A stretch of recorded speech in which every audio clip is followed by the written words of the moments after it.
भोजन करने समय गोटे काम करवा उचित। टीवी देखिबेनी कि मोबाइल फोन देखिबेनी, किंतु प्राय 100 ରୁ 99 जन आइदर टीवी देखिकी खाती ना मोबाइल देखिकी खाती। जेपरी अन्न सेपरी मन, यहाँ हो बा न हो आम ट्राए करवा उचित। आज खाइला बेलू केते समय लगे 10 मिनिट 15 मिनिट से समय टीवी न देखिले मोबाइल न देखिले कौन चलबनी?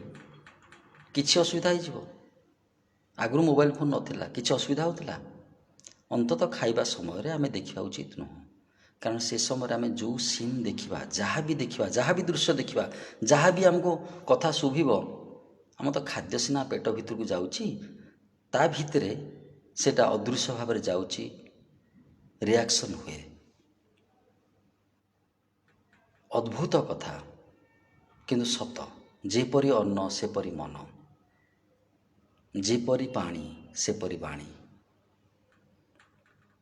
खाद्य और जल आम भीतर जो जाऊँगी निश्चांत भाव रे एकांत भाव रे ईश्वर को स्मरण न करंतु पछेके आटलिस्ट एति करवा आमे टीवी और मोबाइल देखिबानी से समय एति तो करि परिबा।